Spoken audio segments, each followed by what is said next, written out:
बोल दे अपना। खैर ये वाकया सब सुन लिया आपने बुजुर्गान शान बुजुर्गान दीन का।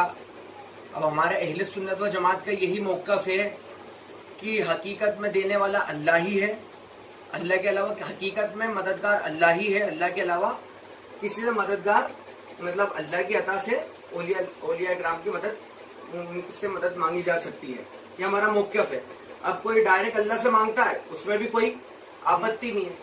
हम अगर कोई बुजुर्गान दीन के वसीले से मांग रहा है, कब्र पे जाके मांग रहा है, तो उसको शिर्क कहेगा, तो फिर उससे फिर बात होगी। बिल्कुल होगी। आपका अकीदा है कि आप अल्लाह से डायरेक्ट मांगते हैं, ठीक है, मांगिए, इससे बेहतर क्या। ये अहले सुन्नत व जमात का भी अकीदा। बाकी अल्लाह ताला ने कब्र पे जाकर के भी तो जाने का मदद के लिए कहा है ना, सूरह निसा आयत नंबर 64। और औलिया जो बुजुर्ग का पर्दा फरमा गए वो भी मदद कर सकते हैं। हाँ, वो भी मदद इसका कोई इनकार करे तो फिर बात तो होगी। अब्दुल वहीद भाई ने कई हदीसें पेश करी हैं। सहाबा किराम हुजूर की बारगाह में गए, हजरत अब्दुल्लाह बिन उमर रज़ी अल्लाह ताला अन्हु ने मदद मांगी, या रसूल अल्लाह करके मदद मांगी, बाद विसाली मांगी ना। जंगे यमामा में तमाम सहाबा किराम ने मदद मांगी। तफसीर अपने कसीर के अंदर भी अल बिदाया व निहाया के अंदर ये बात मौजूद है। और इसके अलावा सूरह निसा आयत नंबर 64 के अंदर तफसीर अपने कसीर में लिखा हुआ है कि हजरत मौला अली रज़ी अल्लाह ताला अन्हु से रिवायत है कि एक अरबी शख्स आया, उसने ये कब्र पे आके मिट्टी अपने सर पे डाली और कहा, या रसूल अल्लाह, मैंने कुरान में आयतें पढ़ी हैं, उनमें एक ये भी है वलौ अन्नहुम इज़्ज़लमू, कि जब अपनी जानों पर जुल्म कर बैठो तो ये महबूब आपकी बारगाह में आए, तो मैं आपकी बारगाह में आया हूँ, अब शफाअत करिए। तो फिर ये सब कलिमात कह के वो गए। फिर कब्र से आवाज आई तो उससे कह दो कि वो बख्श दिया गए। ये सब रिवायतें भी हैं, इन सब का हदीसों का भी क्या इनकार करेंगे, क्या कुरान की आयतों का इनकार करेंगे। एक तरफ है इन्ना नहनु अक़रबु इलैहि मिन हब्लिल वरीद, ये अल्लाह ताला शेर से करीब है। और दूसरी तरफ ये भी है अन्नबी औला बिल मुमिनीना मिन अनफुसिहिम, ये नबी भी तमाम मुसलमानों की जानों के करीब है। तो बात वही है, अल्लाह ही मददगार है हकीकी में, और अल्लाह की अता से अंबिया भी मदद करते हैं और औलिया भी मदद करते हैं, गरीब नवाज भी मदद करते हैं। तमाम जितने भी औलिया सब अल्लाह की अता से मदद करते हैं। अल्लाह ताला ने इनको इख्तियार और पावर दिया है। ये हमारे अहले सुन्नत व जमात का मौक़िफ़ है और ये कुरान और हदीस से साबित है, और यही सहाबा का अकीदा है, यही औलिया किराम का, गरीब नवाज का, गोश्त पाक का, जितने भी पूरी उम्मत का यही अकीदा है। और जिनको एतराज है इन सब चीजों से, एतराज है वो सामने बैठ कर औलिया मदद नहीं कर सकते हैं, वो जितनी बुतों की आयतें फिट करते हैं वो हमारे पास लेके आ जाए, सामने बैठे और बात करें, खुलासा करेंगे क्या है उसकी हकीकत। और दूसरी बात, हमारा चैलेंज है कयामत तक के तमाम बातिल फिरकों को कि कुरान की जितनी भी तमाम आयतें, 6000 कितनी आयतें, तमाम कुल आयतों में से एक आयत ऐसी लेके आ जाए कि अल्लाह ताला ने फरमाया है कि ए या अय्युहल्लज़ीना आमनू से खिताब हो, ए ईमान वालों, ये अंबिया और औलिया तुम्हारी मदद नहीं कर सकते, ना तुम इनकी कब्र पे जाके वसीला लो, ना इनसे मदद मांगो। इस तरह की एक आयत लाओ, बिल्कुल हमारा मौक़िफ़, हम अपना जो है नजरिया पेश करेंगे, इस ताल्लुक से क्या है हम आपकी बात मानेंगे। आप कुरान लाए, कुरान आपकी अकल जो है हम तस्लीम नहीं करेंगे।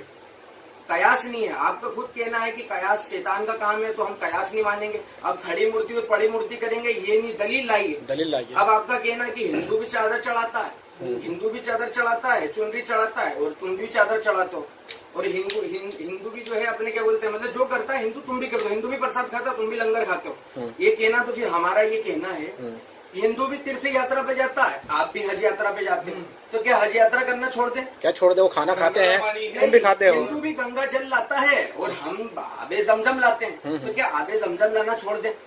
तो भाई कयास मत करिए, कुरान की दलील लाइए, किसी की मुशाबिहत मत करिए।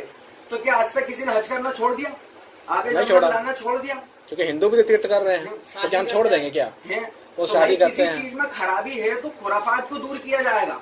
अगर दरगाह मजार पे कुछ खुराफात हो रही है तो उस खुराफात को दूर किया जाएगा, ना कि तुम बम लगा के उसको फोड़ने की बात करोगे। बम लगा के नहीं फोड़ा जाएगा, सर में दर्द है तो गोली ली जाएगी, सर को फोड़ दोगे? सिर्फ वही नाक पे मारे, मेरी बात सुनिए, नाक पे मक्खी बैठी तो उड़ाई जाएगी कि नाक काट के फेंक दोगे? गलत चीजों को रोका जाएगा, सीधी बात है। बहुत सारी बातें हैं, तो भाई दलील लेके आइए, अपने कयास मत लगाइए, अकेले के घोड़े न दौड़ाएं कृपया करके, और जो है आयत लेके आए और हदीस लेके आए। जिन्हें भी बात करना हो बैठ के बात करें, व्हाट्सएप यूनिवर्सिटी पे क्या शेयर बनना। और इसके अलावा एक मिनट और बात, और अपने रानीपुरा जूनियन दौर के अंदर किसी ने राजू भाई करके है, उसने पोस्ट डाली थी तुकोगंज के ताल्लुक से کہ وہاں پر جو ہے مندر جیسا ماحول بنتا ہے, دکھنے میں لوگ مسلمان لگتے ہیں, اس پوسٹ پہ بھی بات کرنے کے لیے تیار ہیں ہم. آپ نے جو ایک کہا ہے یہ قرآن اور حدیث کے خلاف ہے, اس کو ہم ثابت کریں گے. اس کے علاوہ ندیم برہان پوری کو وہ کیوں نہیں آ رہا ہے بات کرنے کے لیے؟ نہیں, وہ یہ کلیم بھائی نے تو بالکل ان کی ڈیوٹی پوری کی ہے. انہوں نے اپنا کوشش کیا مگر وہ نہیں آ رہا. پوری کے لیے بہت کوشش کی انہوں نے. پھر میں نے اس کو ڈائریکٹ بھی فون لگایا تو وہ آنے کے لیے راضی نہیں ہے, اور بھی کچھ لوگ بیٹھنے کے لیے راضی نہیں ہے. اب یہاں کوئی تلواریں لے کے جنگ کا میدان تھوڑی نہ آئی, کلیم بھائی علمی بات ہے. آپ بیٹھے ایک منٹ بس.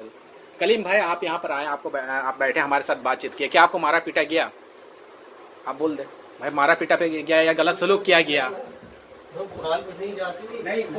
وہی چیز ہے کہ کوئی یہ اعتراض نہ کرے کہ ہم اکیلے جائیں گے تو مار ڈالا جائے گا یا پھر کچھ کر دیا جائے گا. ساری حدیثیں پیش کری, قرآن کی آیت پیش کری, بعد وصال مدد کرنے پہ پیش کری, تو ان سب سے آپ نے کیا سمجھا؟ یہ سب صحیح بیان ہوا ہے کہ غلط ہے کہ آپ تب بھی نہیں مانیں گے؟ نہیں, یہ بات بھول چکے ہو. یہ بات انہوں نے بول دیا کہ وہ توحید صحابہ کرام رضی اللہ تعالیٰ عنہ کی حق, آقا کریم جو مطلب طریقہ بتا رہے ہیں کس طریقے سے مانگنا ہے, کہ وہ حق سرکار علیہ السلام کی توحید ان سے کہلوانا کے لیے بول رہا ہوں میں کہ وہ حق سب کچھ حق ہے. آپ کا عطا کرنا اور صحابہ کرام رضی اللہ تعالیٰ عنہ کا آپ سے لینا, مدد مانگنا سب حق ہے. لیکن میں ابھی بھی دعا ہی کروں گا کہ اللہ کریم تو مجھے دے, بغیر وسیلے کے مانگوں گا, نہ صحابہ کرام کی سنت پہ چلوں گا, نہ آقا کریم کے فرمان علی شان کے مطابق چلوں گا. فرمان تو یہ بھی ہے کہ اللہ سے مانگیے, یوں بھی مانگیے, ایسے بھی مانگیے, تو یہ ان کی توحید ہے. تو صحابیوں کا عقیدہ چھوڑنا ہو گیا نا یہ تو. چلیے ہو گیا. اور میں ایک تھوڑی سی بات ہے, تو مسئلہ یہی ہے اگر کسی چیز میں خرابی ہے تو خرافات کو دور کیا جائے گا, نہ کہ جو ہے اصل بنیاد کو تم ٹارگیٹ کرو گے. نہیں, اصل بنیاد اس میں یہ ہے, اصل بنیاد اس میں یہ ہے کہ ولیوں کی محبت کے تعلق سے اللہ رب العزت نے بخاری کے اندر حدیث میں نے پڑھی ہے کہ مجھ سے جنگ کا اعلان ہے, تو تم ایک کام کیجئے, کم سے کم اتنا کام کیجئے, جو بھی اعتراض کرتے ہیں ان باتوں سے, کہ ایک تو خرافات جو ہو رہی ہے ہمارے ساتھ میں چلیے, ہم بھی چلتے ہیں, اس کو آپ مٹائیے. یا چادر میں چڑھا, کیونکہ فاضل بریلوی کا آپ کال اٹھا کے پڑھ لیں سب سے پہلے. پھر امام اہل سنت فرماتے ہیں کہ آپ مزار پہ جب جائیں تو 4 قدم 6 قدم پیچھے رہیں, نہ بوسا دیں, نہ ہاتھ لگائیں, نہ چومیں, نہ کچھ کریں, اور بارگاہ ولی کے اندر اللہ رب العزت سے وسیلہ بنا کر آپ کو مانگیں. یہ ہمارے امام کا قول موجود ہے, فتویٰ رضویہ اٹھا کے آپ پڑھ لیں. اور دوسرا اس کا حوالہ دے دوں گا 1 منٹ. دوسرے نمبر پہ اب وہاں پہ کوئی آئے اور سجدہ کر دے, ارے تو بھائی تمہاری ڈیوٹی ہے کلیم بھائی, میرے ساتھ میں چلو وہاں پہ. میں تو ڈرتا ہوں, میں نے تو ایک بار ایک عورت کو بولا, وہاں پہ ایک لڑکے کو بولا, میں نے یقیناً سرکار میاں جلی سرکار کے میں کھجرانے جا رہا تھا, تو میں نے وہاں پر وہ لڑکا سجدہ ریز ہوا, تو میں نے اس کو بلایا, میں نے بھائی ادھر آؤ, میں نے ان سے محبت کرنا, یہاں پہ آنا یہی ایمان ہے, لیکن یہ سجدہ جو آپ کر رہے ہیں, تو کہتا ہے کہ وہ میرے کو تھوڑا سا سمجھا کہ یہ مطلب کوئی اہل سنت و جماعت سے نہیں. میں نے کہ میرے کو آپ دوسرے مسلک سے نہ سمجھیں, یہ میں آپ کے سامنے صحیح چیز بیان کر رہا ہوں. میں نے آپ سجدہ ریز یہاں پر نہیں ہو, یہ اللہ کے ولی ہیں, اللہ سے لینے والے ہیں, ان کے وجہ سے. تو کہتا ہے وہ تو میں کر رہا ہوں. تو میں نے کہا پھر یہ بیکار کی خرافات کیوں کر رہا ہے, سجدہ کیوں کر رہا ہے؟ نہیں کریں, اس میں آقا علیہ السلام نے منع فرمایا. ایک چیز.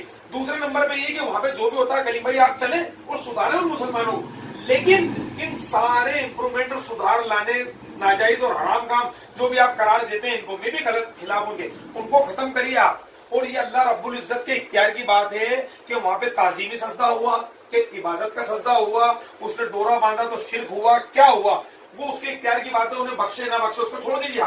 لیکن میں آپ کو ایک چیز بتا دوں, اگر بزرگان دین کی شان میں گستاخی ہے, بزرگان دینوں سے بغض ہے, حدیثیں پڑھتی ہیں آپ کے سامنے, اگر اس کے سامنے اپوزٹ حصہ بتا رہا ہوں آپ کو, اس کا الٹا, اگر بزرگان دین کی شان میں گستاخی ہے, ان سے محبت نہیں ہے, اور ان کے بارے میں ان کو درگاہوں کے بارے میں مندر کہنا, قبرستانوں کے بارے میں کچھ تو بھی کہنا, تو یہ پھر ایمان جانے کا خطرہ, ایمان چلا جائے گا اس کے اندر, یقیناً چلا جائے گا, جانے کا خطرہ نہیں ہے. اور ان کو مشرک کہنا, تو صحیح مسلم کے اندر حدیث موجود آپ نے پڑھی ہوگی کہ کسی کو مشرک کہنا اگر اس کے اندر وہ چیزیں نہیں پائی گئی, اگر وہ دھاگا باندھ رہا ہے, پہلی بات تو غلط کر رہا ہے, اور اگر اس نے دھاگا باندھا اور اس عقیدے کے ساتھ میں باندھا کہ اللہ کریم ہی ٹھیک کرے گا, پہلی بات تو ناجائز کام ہے, مت باندھو دھاگا.